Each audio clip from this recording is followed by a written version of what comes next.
Ladies and gentlemen, on behalf of Egmont, the Royal Institute for International Relations, and the Institute for European Studies of the Vrije Universiteit Brussels, a very warm welcome to the last of our lectures in our series on the future of European geostrategy, and I dare say the culmination of our lecture series. I can already tell you now that as organizers, our both institutes have been very pleased with the series, and of course the best is yet to come. We saw a great turnout, great interest, got great feedback, which I think testifies to the fact that in this town there is more need to talk about strategy, more need to look at topics in a way that perhaps we haven't been used to. And so I personally, for one, will definitely explore whether we cannot somehow make this an annual lecture series. So you know that perhaps Sir Hew, an invitation might be forthcoming. But first of all, we are really very pleased to welcome tonight Professor Sir Hew Strachan from the University of Oxford, who I think is one of the best-known writers on strategy today. He is a well-known expert both on the history of war and strategy and on contemporary strategy, and that I think is rare, but in a way it is perhaps logical that people who are expert on strategy today are those who have a firm grasp also of strategic history. On the history front, he is well known for his projected multi-volume history of World War I. I have read the first volume. Better than my life. It served me greatly when I had to spend 3 weeks in Beijing in July, and one doesn't necessarily want to go out into the smog. So I know all the details. It's 1,100 pages, ladies and gentlemen, and it only covers the first year of the war. So there's still some work ahead. I should say, Sir Hew, that I plan to teach again in Beijing next summer. So if Volume 2 could be ready by sort of early July, it will come in handy. Sir Hew's other recent publication is the Direction of War, published by Cambridge University Press earlier this year, I believe, which is also a book that I greatly recommend. The direction of war in this city, well, for the moment we mostly talk about the direction of our defense budgets, which unfortunately is downwards, but perhaps the more we talk about strategy, the more we can also hope to influence that debate.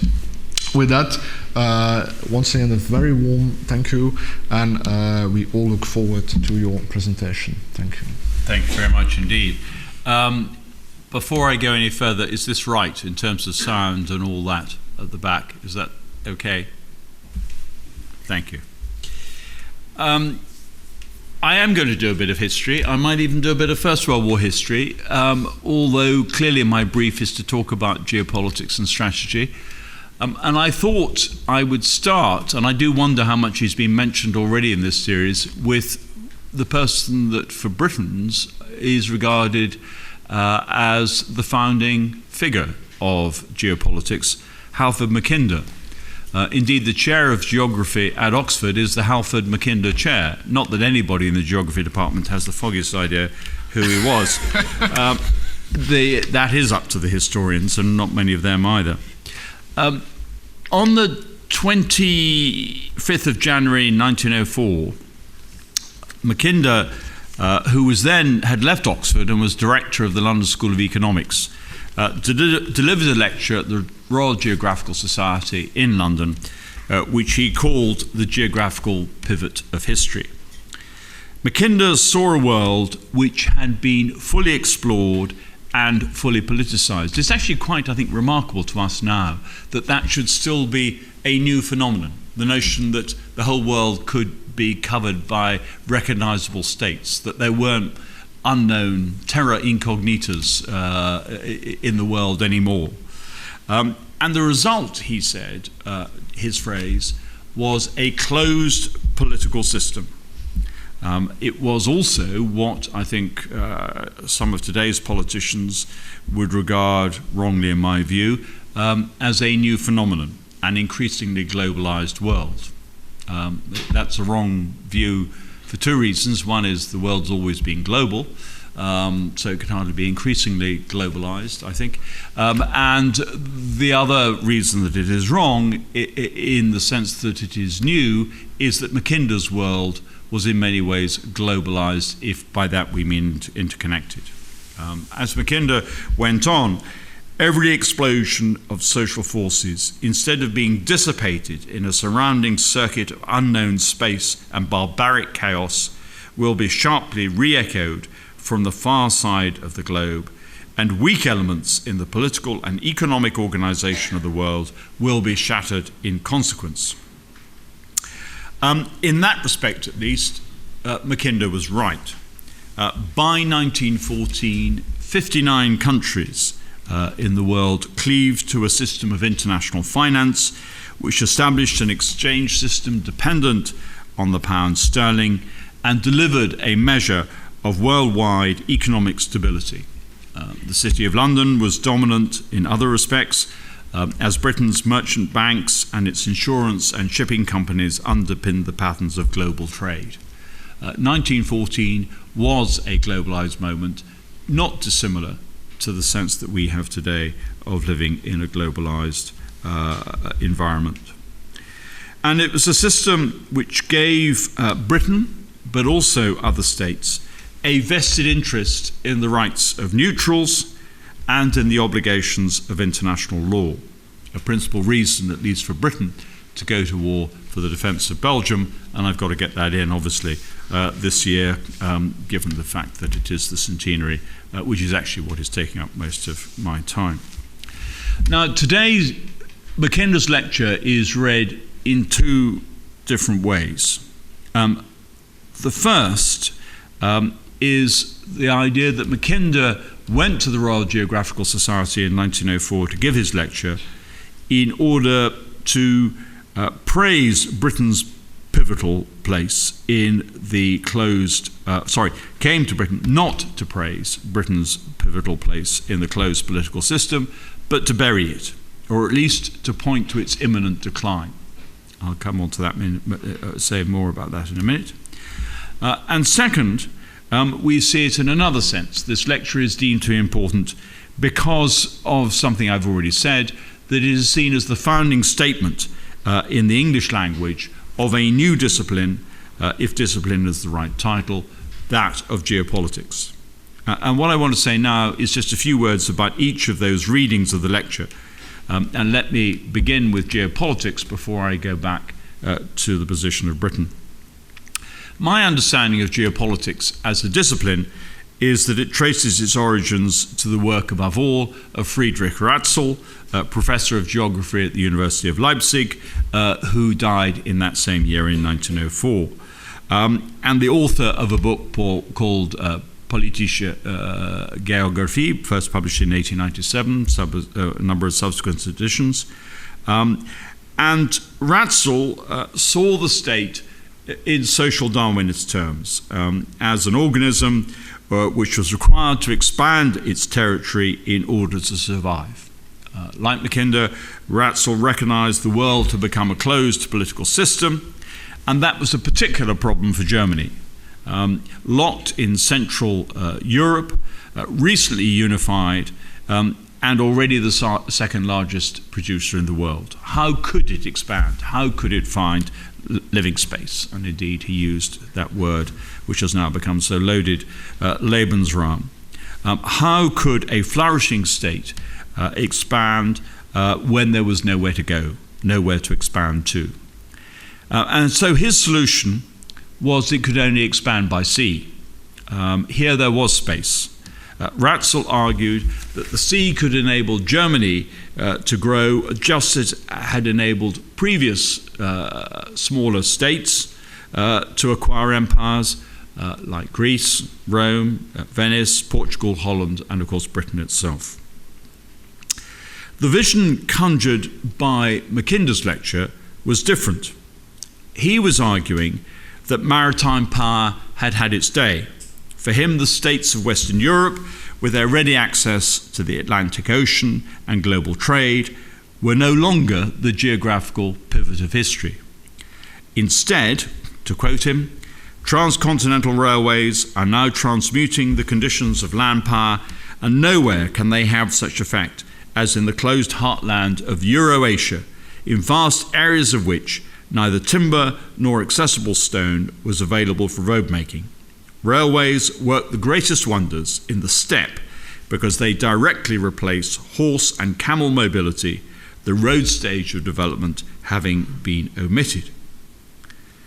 So for Mackinder, the geographical pivot of history was what he called Euro-Asia, or in his other phrase, the world island, a landmass, as he put it, of 21 million square miles, or half of all the land on the globe if the deserts of the Sahara and of Arabia were excluded.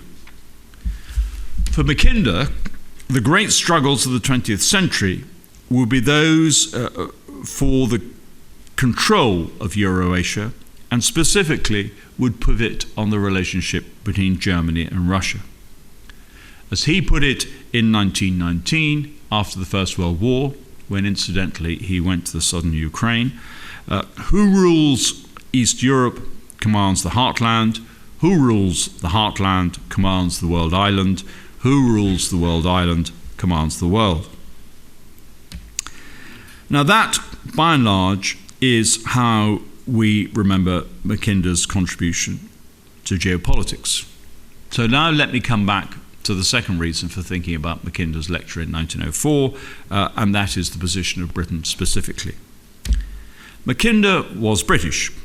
He delivered that lecture in London, and his overt message was that Britain confronted imminent and inevitable decline because its imperial and economic power rested on maritime strength, but maritime strength was a fading asset because of the rise of continental strengths.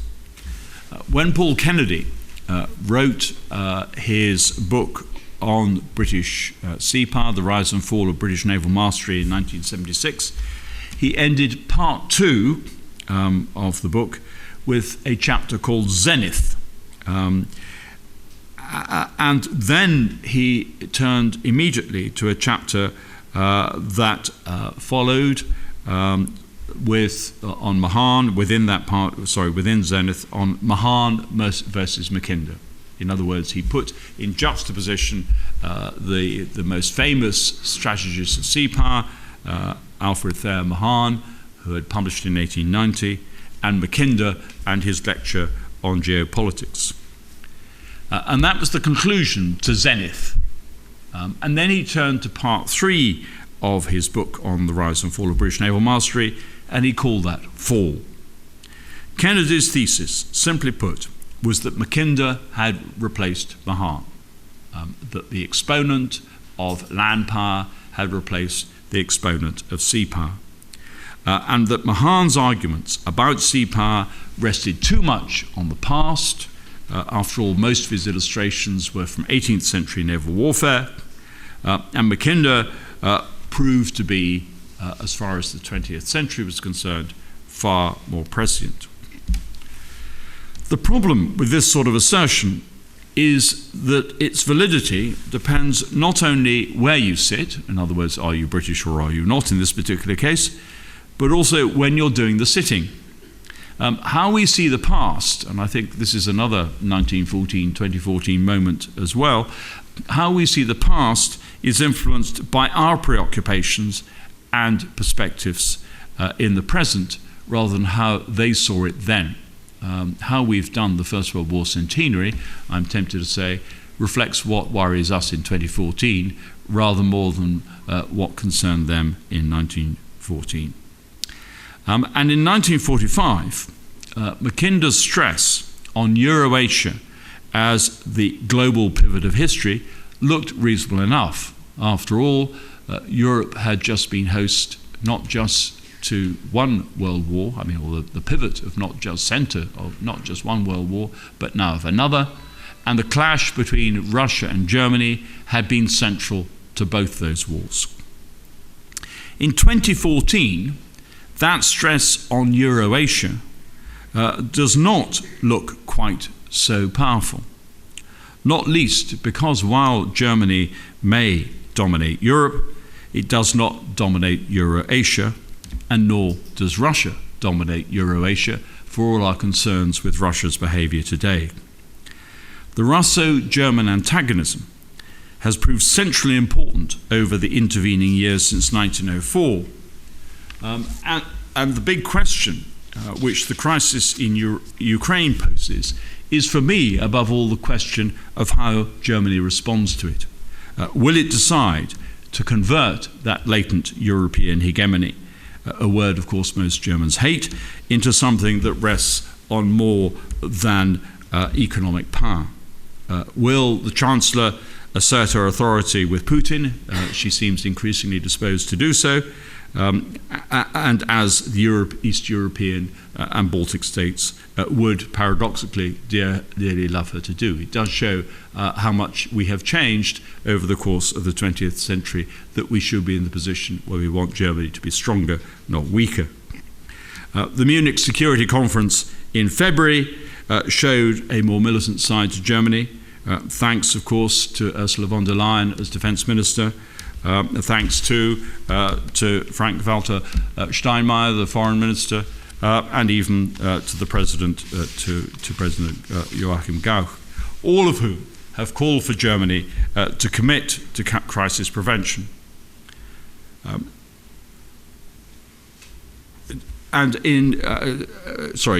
commit to crisis prevention sooner and in more concrete terms. Germany, Steinmeier said at Munich, could not prevaricate, even if military means would always be a last resort. Nonetheless, for the moment, Mackinder's determinism about Eurasia looks overstated in the context of 2014. Not least because, of course, it isn't simply Eurasia that is causing the ills of today and providing the focus for much of our sense of collective global insecurity. By the same token, Mackinder's expectation of the decline of maritime power looks similarly overstated. Today, 90% of world trade travels by sea. When the United States worries about China, it worries less about China as a mainland Asiatic power, even if that might concern Russia, and much more as a Pacific power that presents challenges across the ocean. It may well come to pass, and indeed it probably is pretty close to fulfillment, that China is the dominant power in Eurasia, but that's not quite the same thing as China being the dominant power on the Pacific. And the United States might be able to live with the former, but it will find it hard to live with the latter. Mackinder was wrong in the short term, it seems to me, about both Britain and about maritime power. In the First World War, British maritime power proved more resilient than Mackinder had suggested was likely, or than that Paul Kennedy believed to be the case in 1976. That judgment, in his book on the rise and fall of British naval mastery, looks in many respects profoundly wrong. By the end of 1915, Germany had overrun the Baltic states, had overrun Poland, had overrun Serbia, and effectively pushed Russia out of Europe. In March 1918, Germany was able to impose terms on Russia at Brest-Litovsk, which gave it effectively control of a third of Russian territory. Germany did indeed, in 1918, dominate the heartland of Eurasia, but it lost the war a matter of a few months later. Britain ended up on the winning side for many reasons, but they included at least four, all of them related to the issues that Mackinder seemed to be disposed to criticise. First of all, broadly speaking, it maintained control of the world's oceans.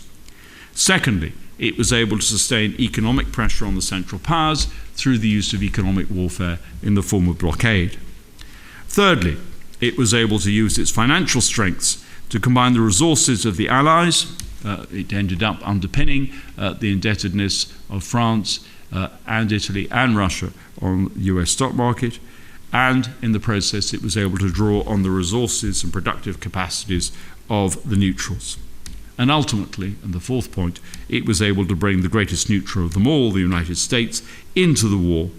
And the US was motivated to do so, to enter that war, not least by its maritime concerns and by the effects of German U-boat warfare. When it came to the Second World War, Britain's strategy was in some respects simply more of the same, only more so. And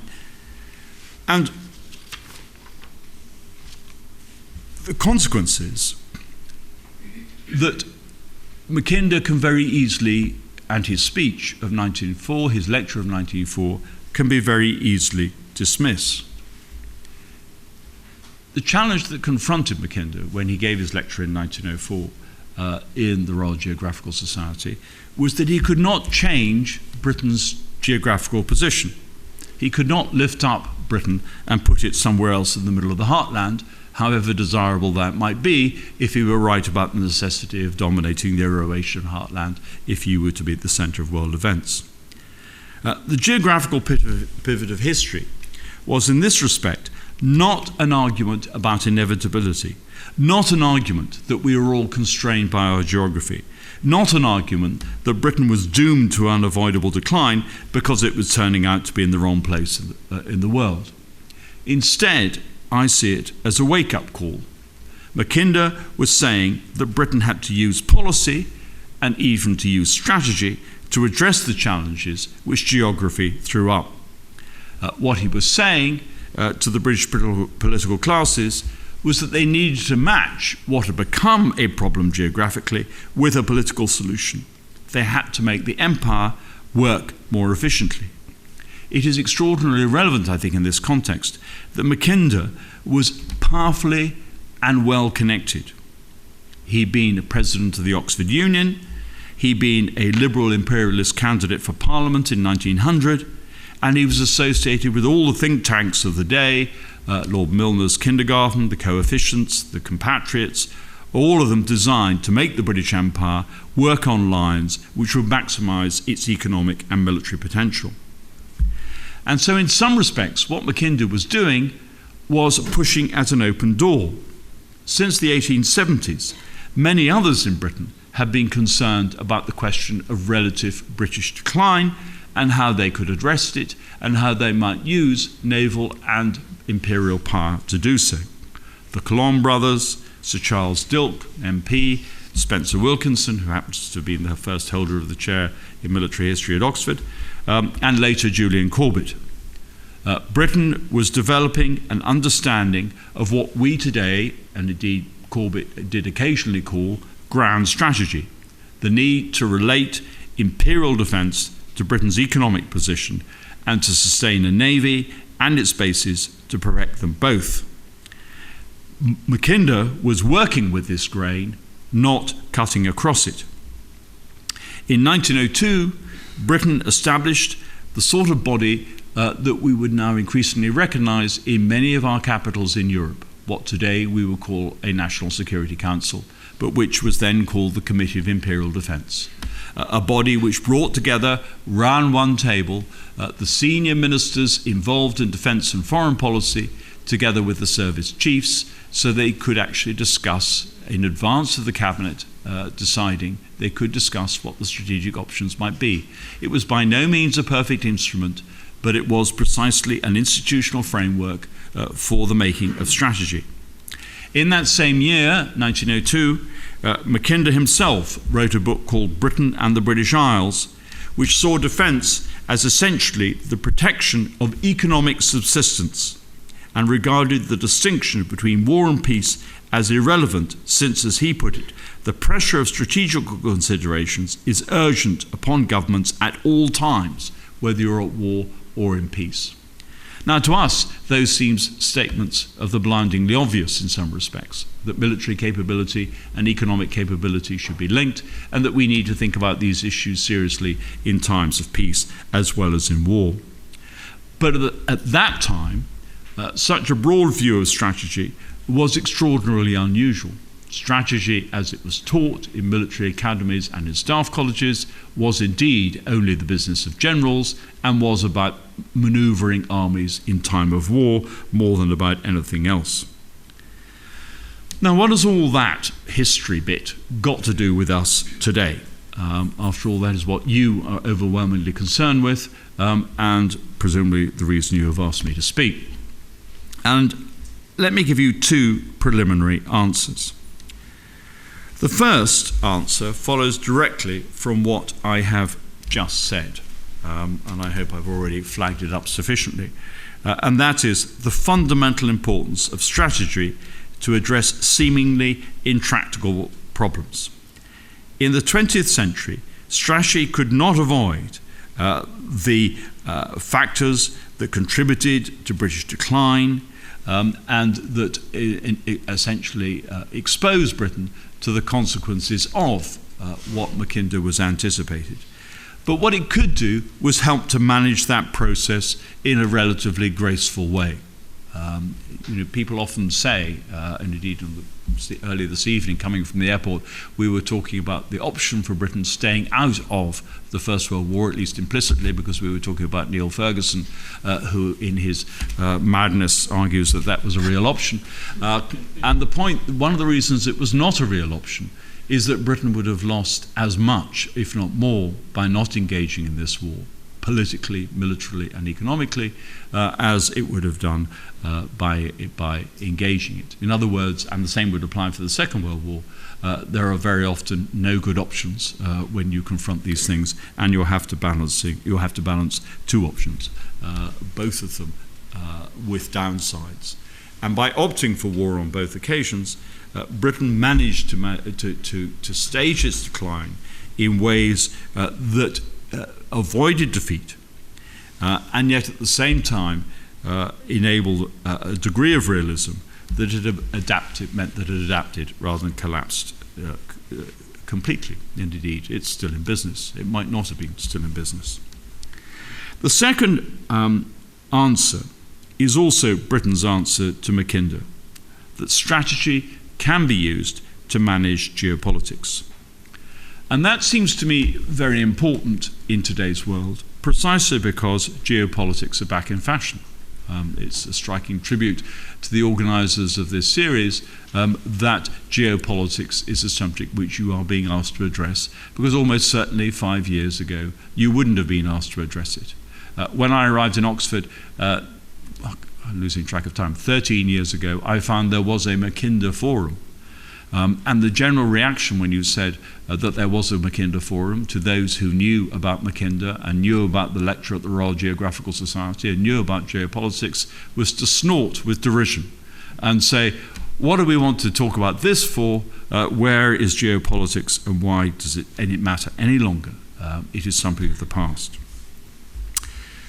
Geopolitics is back in fashion. And the fact that one of the Kagans has actually written a book about it means it must be true. In 1904, Mackinder had anticipated the growing influence of the United States. And he did so by pointing to its capacity to use the Panama Canal, which it was then in the process of acquiring, to balance its resources between the Pacific and the Atlantic Oceans. Or, of course, alternatively, to concentrate its maritime power in one of those oceans to the exclusion of the other. In other words, what he was saying is 1904 is the US could, if it wants, pivot to Asia, or it could pivot the other way. He like President Obama in January 2012, was fond of that particular verb. For Mackinder in 1904, the Atlantic was more important than the Pacific. As he put it in the lecture, and I'm quoting him, the real divide between East and West is to be found in the Atlantic Ocean.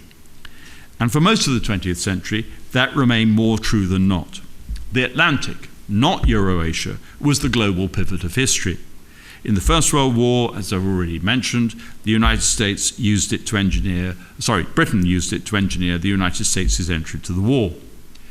In the Second World War in 1940, Britain faced its greatest threat when Germany, by dint of overrunning Norway, France, the Low Countries, dominated the Atlantic coast of Europe from the North Cape to the Pyrenees. This was the German Navy's view of Lebensraum. It wasn't Hitler's view of Lebensraum, which of course was one of the reasons why the naval view of strategy in Germany did not get very far.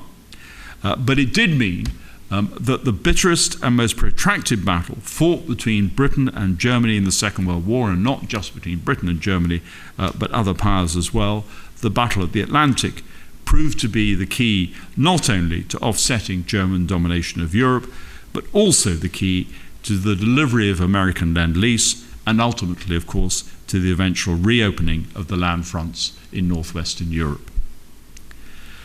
Geopolitics flourished in the United States in the Second World War precisely on the back of those sort of realizations. Edward Mead Earle produced what for many is the founding text in English language of strategic thought, a book called Makers of Modern Strategy, which came out of a seminar series at Yale in 1943, and he included Mackinder and Geopolitics as one of his chapters. Something that, very quickly during the Cold War looked rather old-fashioned and odd, but clearly made sense to the United States in the context of the Second World War. And Nicholas Spikeman became, during the Second World War, if you like, the American equivalent of Mackinder in his advocacy of geopolitics. Essentially, what this was a recognition that geopolitics was an essential tool in understanding the political and strategic drivers of the war. Hitler's push to the east was driven by economic needs, not by political needs, however much we view that conflict between Germany and the Soviet Union in ideological terms. If you read Adam Tooze's book on the wages of destruction, a book which if you haven't read, I recommend, the point that he is making there is that it was the need for land for German peasant farmers that really was one of the key motivators in thinking about the push to the east. Britain's response was driven by the need to preserve the balance of power in Europe. Similar principles underpinned the opening of the Pacific War in 1941, with Japan too seeking living space, first in mainland China and then through the East Asia Greater Co-Prosperity Sphere. The US's concerns in the Pacific were similar to Britain's in relation to the Eastern Atlantic. In other words, it's not that you're confronting Japan as an ideological threat, it is about achieving a balance of power within the Pacific. But after 1945, we lost sight of geopolitics. And one reason was that we reinterpreted the Second World War not in terms of economic drivers or in terms of power politics, but in terms of ideology. The Second World War has become a caricature of itself in 2014. A caricature where it is a war of values, a war of competing ideologies, a war for liberal democracy against fascism, of good against evil, the good war in the American terminology, one truly existential war that we had no choice but to fight. And that, of course, is personified above all in our elevation of the Holocaust as the war's principal justification. Is that makes it a just war.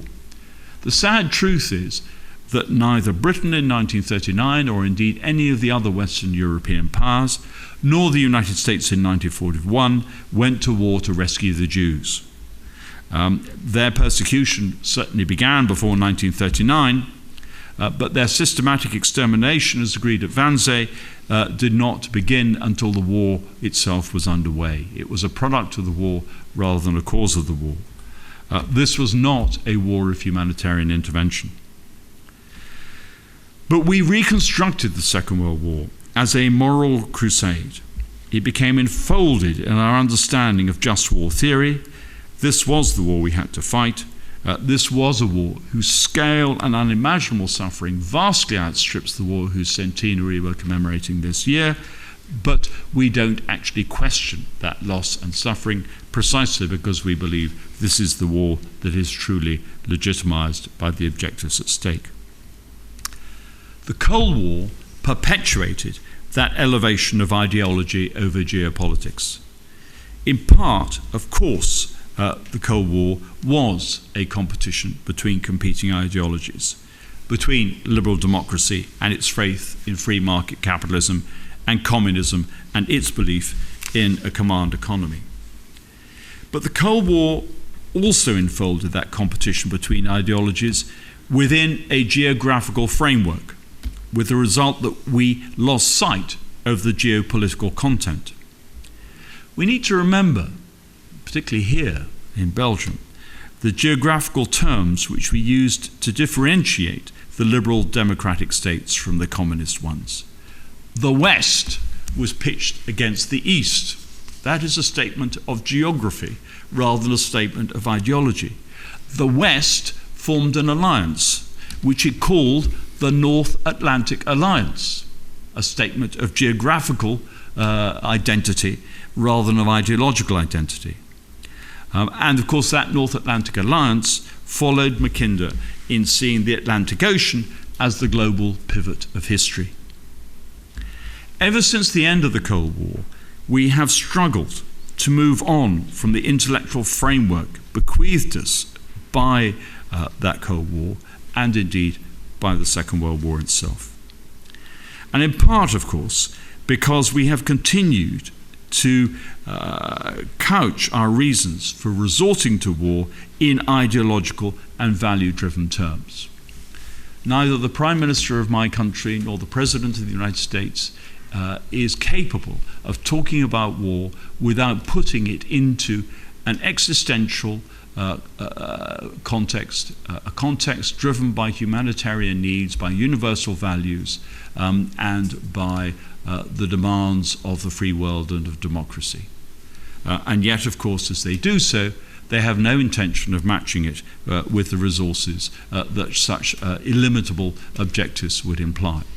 And that seems to me precisely why we reflect the confusion that arises from our inability to look at things in geopolitical terms.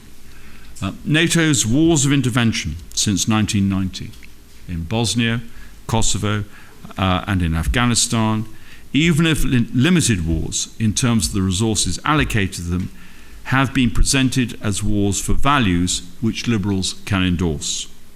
Wars for human rights, for humanitarianism, for the principles of democracy, and for the overthrow of despotic and bloodthirsty regimes.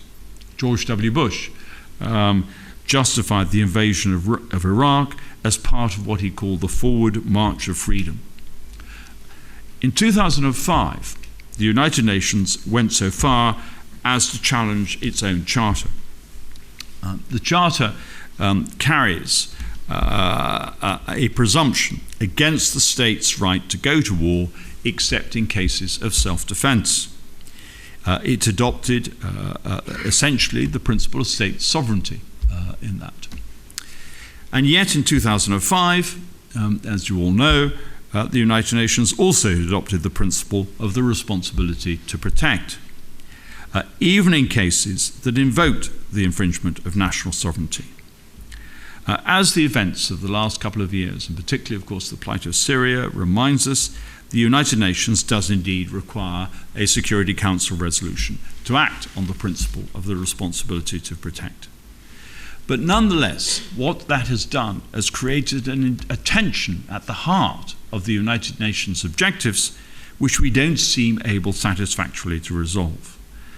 The United Nations is living with competing and potentially irreconcilable pressures. To give a few, and I'm not sure how many, I think there are going to be about 5 of these pressures, but one would be that war is only justified in national terms when it is a war of national self-defense, an existential war, a major war. So, paradoxically, states are legitimated to fight really big wars, but they can't fight really little wars. That's not on at all. You can only fight a really big war if you're going to have a war, because it's a war of national survival. Secondly, war is justified in international terms when it is a war of humanitarian intervention. But that is then presented as a war of choice rather than a war of necessity. How is it, and this is really the third point, do we get to a situation where a war for humanitarian reasons should be optional. Surely if a war is just, in the sense that there is real suffering going on in a country like Syria, then it is an obligation on us to act. That is what at least some just war theorists would argue should be the case. That just war theory is not carrying with it a presumption against action, but possibly an impulsion, a compulsion to act, precisely because there is a situation that it behoves all of us to address in the world because of our common humanity. And of course, if there is a real obligation to act, then that falls on each state individually rather than on the community as a whole, rather than just on the United Nations. In 1999, the US and NATO forces acted without a UN Security Council resolution in Bosnia on the grounds that there was a moral imperative to prevent genocide. That can be argued whether genocide was going to happen or wasn't happen. There was going to happen, but there was enough evidence that it might happen that it felt mandated to act. And nobody has actually seriously challenged the illegitimacy of that action since. What was vital there was the speed of decision. That they did act, which implied that the moral imperative was recognized and was seen as essential. Where you undermine it, of course, is where you prevaricate, because that very prevarication, apart from allowing for the possibility of counter-argument, also, of course, suggests you're not absolutely sure of your ground on moral terms. And I'm losing track of numbers of points now. To go on in this vein of argument, both David Cameron and Francois Hollande clearly felt that last pressure, the need to act, the moral imperative to act quickly and to act quickly in relation to Syria in 2013, just as both Britain and France felt that necessity in relation to Libya in 2011. But, and here is the challenge, if countries, including my own country Britain, acts in accordance with that sort of conscience, then the problem is that it is in danger of undermining the rules-based international order to which we say we are committed and which we say we are here to uphold. If the United Nations fails to act, but individual actors act, individual states act, are we not in danger of undermining the very structure we have created to try to prevent a lawless and chaotic world? In September 2013, David Cameron called on the international community to bypass the United Nations, despite the United Kingdom being a permanent member of the Security Council. At the St. Petersburg summit in that year, the UK found itself undermining the diplomatic process, found itself opposed by Germany within Europe and by India, Brazil, South Africa and Argentina outside it. Cameron said that the world's sense of morality could not be contracted out to the United Nations Security Council, and President Obama agreed with him. And so we ended up in September 2013 with a situation in Syria where essentially the responsibility to protect was being invoked as a reason for a missile strike and for punitive actions, which not only, of course, could have undermined the United Nations because of the lack of United Nations Security Council resolution, but which also perversely, of course, and this is the other side of the equation and precisely why other states were hesitant, could have ended up causing significant non-combatant losses and thus effectively undermined the very purpose which it was designed to achieve.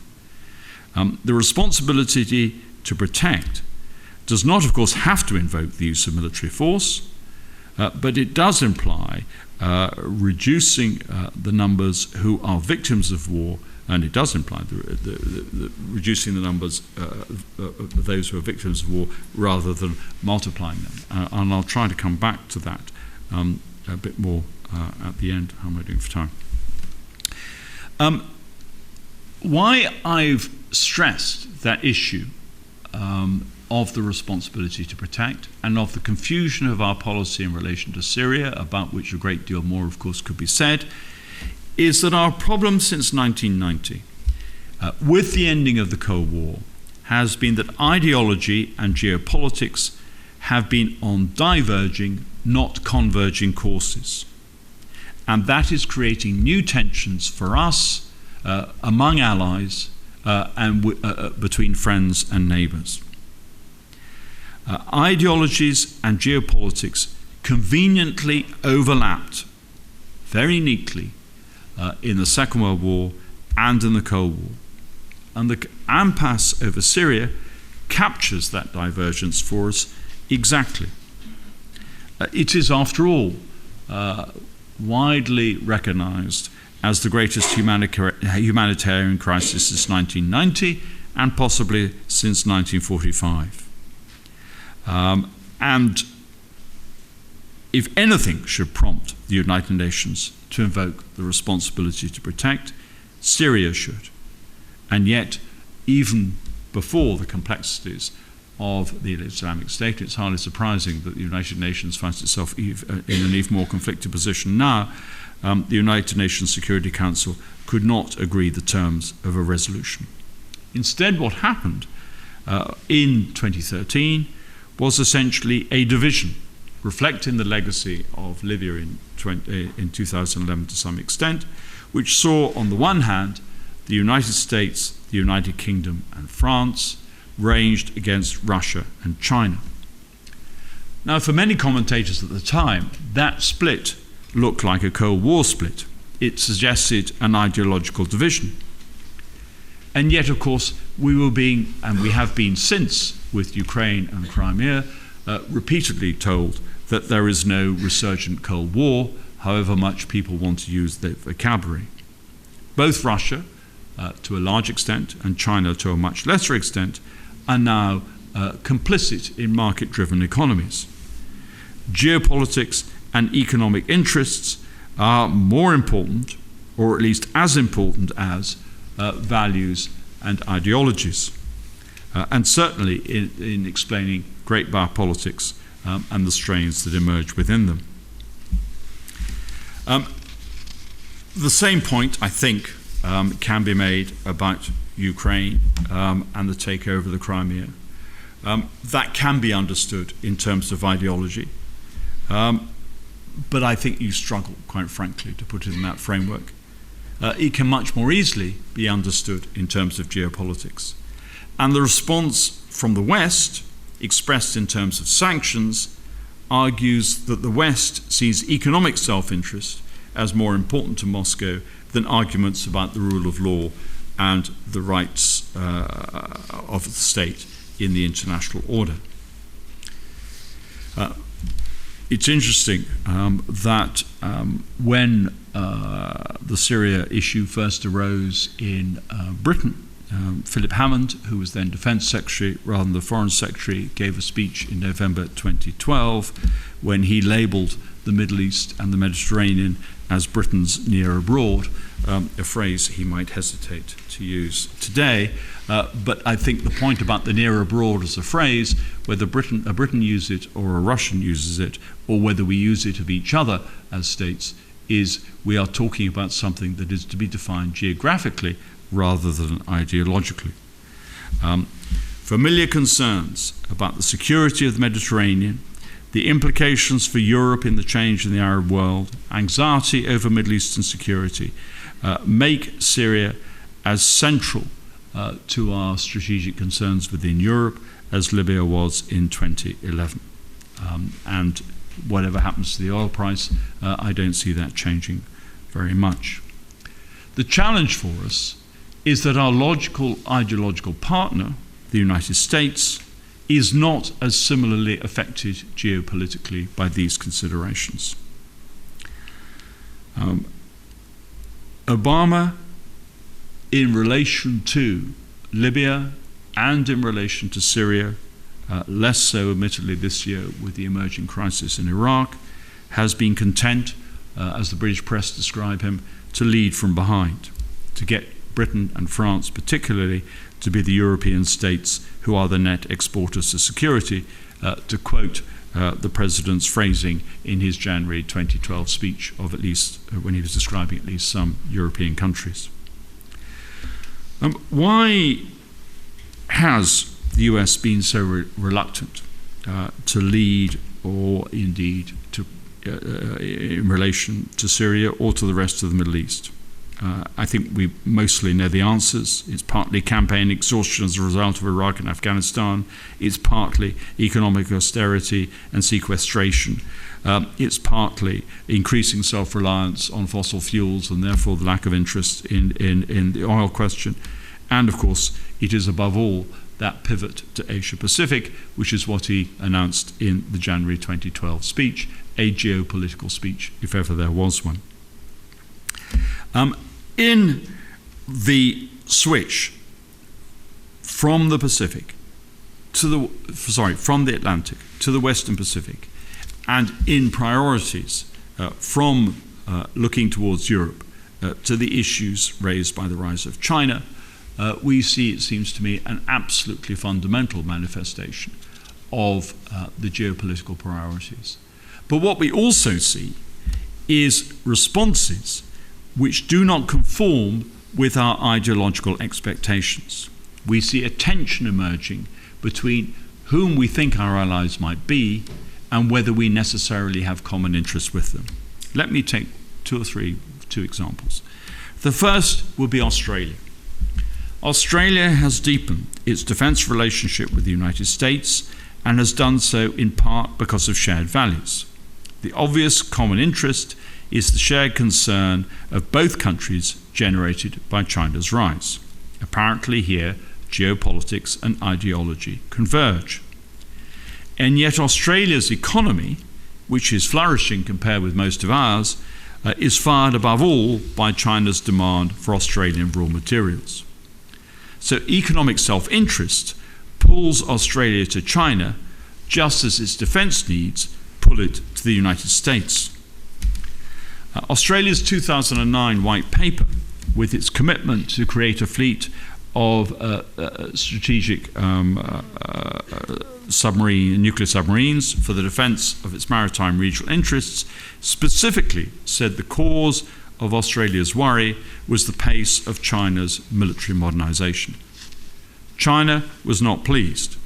So the 2013 white paper, produced by Kevin Rudd's government, watered down the rhetoric. It speaks of, to quote, a constructive relationship encompassing both competition and cooperation.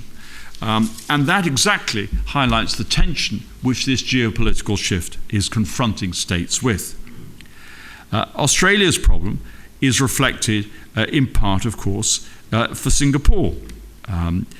Singapore is both an economic partner of China and at the same time as a defense partner of the United States. And it too is absolutely having to juggle those competing priorities. The question that I want us to focus with now, and I better stop shortly as I look at the clock, is what does that pivot mean for European powers? Where does that leave us? How far should shared values require the other members of the North Atlantic Alliance, or for that matter of the European Community, but I think it's particularly a question for the European Alliance, the North Atlantic Alliance, how far should they follow the United States in its pivot to the Pacific?